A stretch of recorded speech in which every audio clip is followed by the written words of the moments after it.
Hello guys, welcome back to my channel. তো চলে এসেছি আবারও একটা অনেক দিন পর শর্টস নিয়ে। তো এখন ইদানিং শর্টস করা হচ্ছে না, কিছু রেসিপি করছি আর খাচ্ছি, কিন্তু মানে অতটা শ্যুট করতে পারছি না। তো এইবার হচ্ছে শীতের মরশুম যেহেতু চলে এসছে, এবার তো পিঠে পুলির খাওয়ার রীতিনীতি চলেই আসবে আর অনেকগুলো শর্টস তোমরা দেখতে পাবে।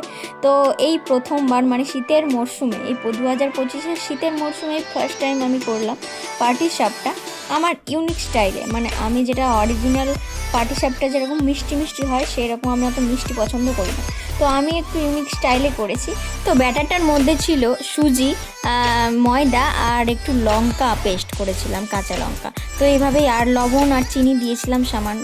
আর তারপরে দেখতেই পাচ্ছ, মানে চাচিটা কিনে নিয়ে এসে তাকে আবার দুধ দিয়ে চিনি দিয়ে গরম করেছিলাম। আর দেখতেই পাচ্ছ যে আমি গোবর্ধন ঘি ইউজ করলাম এই ফার্স্ট টাইম, কোনো প্রমোশনের জন্য নয়।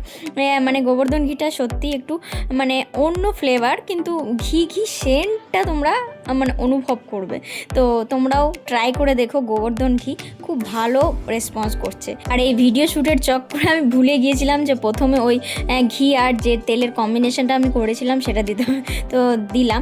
মানে ফার্স্ট টাইম পাটিসাপটা ওল্টানোটা মানে খুবই টাফ ব্যাপার। তো প্রথমটা আমার হয়নি, কিন্তু সেকেন্ড টাইম থেকে মানে চেষ্টা করে করে করে করে এরকম হয়েছে। মানে আমার জীবনের মতো, মানে জীবনটা যেরকম দুদিক থেকে ঠিলের পাটিসাপটা করে দিচ্ছে, সেরকম অবস্থা আমার। তো তোমরা এই উল্টানোর ব্যাপারটা আমার মনে হয় সত্যি যে খুবই কষ্টসাধ্য ব্যাপার, খুবই আমি আস্তে আস্তে করি। তো তোমরা যদি একটু আমাকে সাজেশন দিতে পারো যে একবারে ফার্স্ট টাইমে কী করে উল্টে যায়, তো আমাকে কমেন্টে প্লিজ সাজেশন করো তোমরা। আর দেখতেই পাচ্ছ আমার মুখের থেকে আমার পেছনের যে ব্যাকগ্রাউন্ডের কোটোগুলোর মানে চাহিদা বেশি, মানে এতগুলো কোটো আমার মা রেখেছে। তারপরে দেখতেই পাচ্ছ ফাইনাল লুক।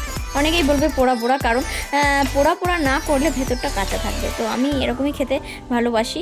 আর তোমরা কেমন খেতে ভালোবাসো জানি, অসাধারণ হয়েছিল খেতে। তো তোমরাও এভাবে বানিয়ে খেও আর আমাকে কমেন্টে জানিও তোমাদের খেতে কেমন লাগলো। আর আমার খেতে তো অসাধারণ লেগেছে, আগেই বললাম। আর কি বলবো, দেখা হচ্ছে পরের শর্টসে। ততক্ষণের জন্য ভালো থেকো, সুস্থ থেকো, বাই বাই।